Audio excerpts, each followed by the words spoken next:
itu menunjukkan martabat keagungan derajat Nabi Adam alaihi salatu wassalam. Lalu kemudian ada pertanyaan-pertanyaan lain terkait kisah turunnya Adam dan Hawa niki Pak. Di antaranya dibahas oleh para ahli tafsir, turunnya sebelah mana. Katanya diturunkan di bumi. Dan niki para ahli tafsir juga berbeda pendapat lagi. Ada yang mengatakan Nabi Adam diturunkan di India, Hawa diturunkan di Jeddah. Lalu kemudian setelah keduanya bertaubat kepada Allah, akhirnya dipertemukan di Jabal Rahmah. Makanya saat ini tiang-tiang haji umroh niku ke Jabal Rahmah di Arafah Pak. Niku biasa request, seneng kali lawan jenis request, ya Allah saya minta agar dia dijodohkan dengan saya ya Allah. Ngoten nggih. Jadi itu tabarukan kepada kisah Adam dan Hawa. Ada pendapat lain yang mengatakan bahwa Adam diturunkan di Sofa, Bukit Sofa, Hawa di Marwah, dan sekian banyak pendapat lainnya Pak. Tetapi dalam kajian akidah tentang posisi di mana beliau berdua diturunkan itu tidak terlalu penting Pak. Yang jelas kita meyakini bahwa setelah Adam dan Hawa melakukan sebuah kesalahan, Allah Subhanahu wa taala kemudian menurunkan keduanya ke bumi. Bapak Ibu yang saya muliakan, singkat cerita kemudian setelah keduanya turun di bumi, Allah memberikan ilham melalui sebuah ayat yang tadi saya sampaikan. Fatalaqa Adamu min rabbih kalimat. Lalu Allah memberikan keduanya kalimat. Nah di sini apa maksud daripada kalimat? Kalimat apa yang menyebabkan kemudian Adam dan Hawa diampuni dosanya, kesalahannya oleh Allah Subhanahu wa taala? Ada dua riwayat yang berbeda. Pendapat yang diikuti oleh mayoritas ulama, mayoritas ahli tafsir, bahwa yang dimaksud dengan kalimat niki adalah dalam surah Al-A'raf Pak. Ada ayat Rabbana zalamna anfusana wa illam taghfir lana wa tarhamna lanakunanna minal khasirin. Ya Rabb, sesungguhnya kami telah berbuat zalim kepada diri kami sendiri.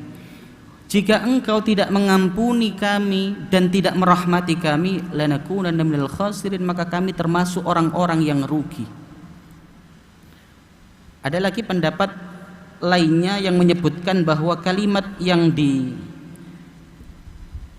oleh Allah kepada Adam niku mboten niku. Di sini dalam kitab tafsir, dalam hasyah yang ditulis oleh Al-Imam As-Sawi ketika menjelaskan tentang tafsir Jalalain, bunyi daripada kalimatnya tersebut adalah subhanakallahumma wa bihamdika wa tabarakasmuka wa ta'ala jadduk wa la ilaha illa anta zalamtu nafsi faghfirli fa innahu la yaghfirudz dzunuba illa anta. Artinya secara garis besar sama Pak. Bapak Ibu yang dimuliakan oleh Allah, lalu kemudian apa hikmah dibalik peristiwa kesalahan yang dilakukan oleh Nabi Adam, dan juga kemudian mereka diturunkan ke bumi dan Allah Subhanahu wa taala mengilhamkan kepada mereka kalimat-kalimat yang melalui kalimat tersebut kemudian dosa-dosa mereka diampuni oleh Allah Subhanahu wa taala. Apa hikmah yang bisa kita petik, pelajaran moral yang bisa kita petik dari peristiwa itu? Yang pertama adalah bahwa hikmah di balik peristiwa itu adalah bahwa Allah Subhanahu wa taala seolah mengatakan bahwa manusia itu adalah makhluk yang penuh atau mudah melakukan kesalahan dan melakukan dosa, bahkan sejak pertama mereka diciptakan oleh Allah.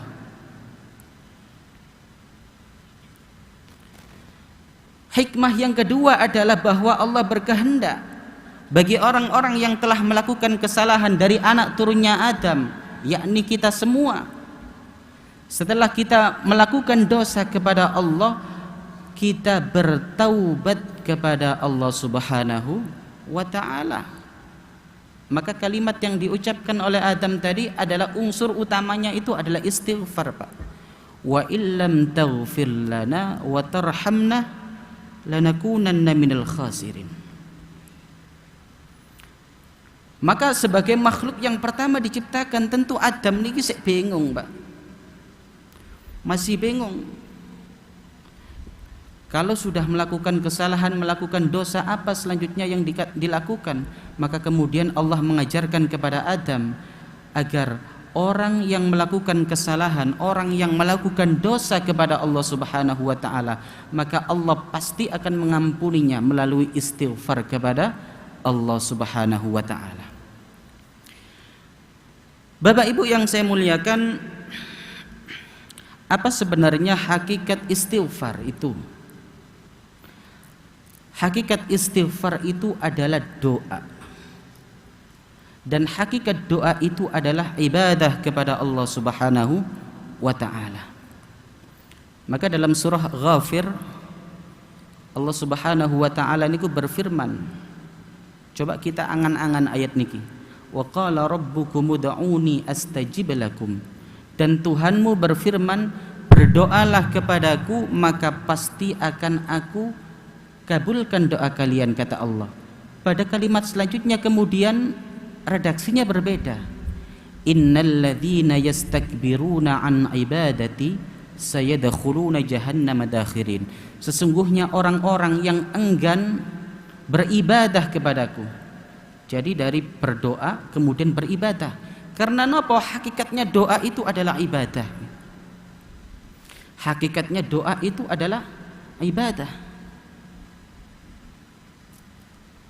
Maka ada satu nasihat, ada satu kalam hikmah yang disampaikan oleh Ibnu Athaillah As-Sakandari. Dalam kitab hikamnya beliau mengatakan, masya'nu wujubut talab wa innamasya'nu an turzaqa husnal adab. Yang paling penting daripada kalian semua berdoa kepada Allah itu bukan doanya, tetapi yang paling penting itu adalah ibadah, bahwa doa itu adalah ibadah. Ibadah itu adalah adab kepada Allah Subhanahu wa taala. Maka niki yang membedakan antara kita dengan para wali, Pak. Kalau kita biasanya nek wonten perlu mawon nggih, doa kepada Allah. Nek sudah diijabahi, sudah lupa berdoa. Tetapi para kekasih Allah mboten. Setiap detik, setiap waktu, setiap hari, setiap minggu, tidak ada dari waktu mereka kecuali diisi dengan berdoa kepada Allah Subhanahu wa taala. Karena yang paling hakikat daripada berdoa kepada Allah niku tidak hanya sekedar minta A, minta B dan C dan seterusnya, Bapak Ibu sekalian. Tetapi hakikat daripada berdoa itu adalah kita adab kepada Allah, kita ibadah kepada Allah. Dan itu orang yang berdoa menunjukkan bahwa ia adalah orang yang fakir, orang yang butuh kepada Allah Subhanahu wa taala. Bapak Ibu yang saya muliakan, Allah Subhanahu wa taala sebagaimana tadi dalam sebuah ayat bahwa Allah akan menjamin mengabulkan doa dari hamba-hambanya. Bahwa Allah memerintahkan kita untuk berdoa, dan Allah juga janji bahwa doa yang kita haturkan kepada Allah akan diijabahi oleh Allah Subhanahu wa taala. Dalam sebuah hadis yang diriwayatkan oleh Al-Imam At-Tirmidzi, Allah dawuh, Nabi Muhammad sallallahu alaihi wasallam bersabda, "Inna rabbakum hayyun karimun yastahyi min 'abdihi ay yarfa'a ilaihi yadayhi fayaruddahuma sifran." Bahwa Allah malu kepada hambanya jika ada seorang hamba berdoa kemudian ketika dia menurunkan tangannya dia tidak mendapat apa-apa. Allah malu, Pak. Maka ini menunjukkan bahwa doa itu pasti diijabahi oleh Allah. Tetapi doa diijabahi oleh Allah niku mboten sembarang doa, ada syarat-syaratnya. Di antara syarat doa yang diijabahi oleh Allah nopo? Yang pertama adalah hati kita benar-benar hadir kepada Allah. Sebab kadang-kadang kula panjenengan niki ndonga, tapi mboten faham yang ditunggu. Atau kita berdoa tetapi hati kita kemana-mana. Kita zikir, kita sholat. Sholat hakikatnya adalah doa, Bapak Ibu sekalian. Ketika kita sholat, Rabbighfirli warhamni wajburni, tapi hatinya mikir tentang pundi-pundi. Sandalku mang ono masjid, ono ngarep ilang tangga iki. Baru kemudian berdoa lagi, mikirnya pun mikir utang. Ditagih-tagih utang pusing, Mbak. Ke bawah-bawah sampai sholat. Maka ini yang menyebabkan doa kita, Bapak Ibu sekalian, tidak diijabah oleh Allah karena hati kita tidak hadir atau tidak connect kepada Allah Subhanahu wa taala. Lalu apa syarat doa diterima oleh Allah Subhanahu wa taala? Yang paling penting disampaikan oleh para ulama bahwa makanan, minuman, baju dan apapun yang kita pakai, kita konsumsi itu harus sesuatu yang halal.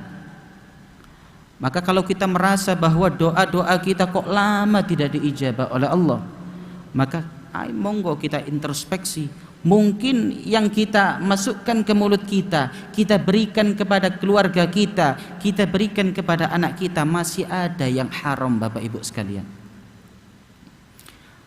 Maka berhati-hati terhadap sesuatu yang haram.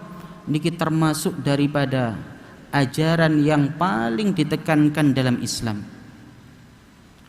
Maka para kekasih Allah, Bapak Ibu sekalian, setiap berdoa langsung diijabah. Setiap berdoa langsung diijabah. Kenapa sebabnya? Salah satunya adalah bahwa mereka selalu menjaga asupan tubuh mereka dari sesuatu yang haram. Ada sebuah kisah, Pak, yang diceritakan oleh Al-Imam Ibnul Jauzi. Kisah ini sering diceritakan oleh orang tua kula riyen. Bahwa ada seorang pemuda. Seorang pemuda ini duduk-duduk di sebelah sungai. Tiba-tiba dia melihat delima, semerap delima. Delima niku kentir. Napa bahasa Indonesia kentir niku? Kentir, hanyut nggih. Kentir niku berarti Indonesia modern berarti. Lalu karena dia lapar spontan kemudian delima itu dia ambil karena terlihat masih segar, langsung dimakan. Ketika kemudian dapat separuh, dia kemudian tersadar, loh, ini kan delima ada yang punya. Bagaimana kalau orang yang punya ini kemudian tidak ridho atas apa yang telah aku makan? Karena ini pemuda yang soleh, Pak. Pemuda yang soleh. Nek kula panjenengan langsung mawon nggih telasaken nggih. Niki pemuda yang soleh, setelah dimakan dapat separuh, kemudian dia istighfar kepada Allah, menyadari bagaimana jika orang yang punya delima ini tidak menghalalkannya. Maka kemudian dia memantapkan hatinya untuk menelusuri sungai-sungai itu. Ditelusuri sampai berkilo-kilo. Hingga ketika dia sampai di suatu tempat, ternyata di sebelah sungai itu ada pohon delima. Lalu kemudian dia tanya, di situ ada orang dan dia tanya, "Wahai Bapak, apakah delima ini, pohon ini milik panjenengan?" "Oh bukan, Nak. Saya hanya penjaga kebun ini. Yang punya itu orang di sebelah sana, rumahnya di pojok kampung sana. Namanya Pak ini." Lalu kemudian Bapak Ibu sekalian, pemuda tadi menelusuri sampai rumahnya orang yang punya kebun tadi. Setelah sampai di rumahnya, "Assalamualaikum." "Waalaikumsalam. Saya datang ke sini dari jauh karena sebuah tujuan, Bapak. Bahwa tadi saya ketika duduk di seberang sungai menemukan delima. bahwa delima ini hanyut dan kemudian saya makan. Setelah saya makan, saya menyadari bagaimana jika ada orang yang punya delima niki tidak meridhoinya. Lalu kemudian saya telusuri dan kemudian sampai di rumah panjenengan niki. Maka tujuan saya teng mriki Bapak, bahwa saya ingin meminta ridho panjenengan. Apa kemudian jawaban orang tadi Bapak Ibu sekalian?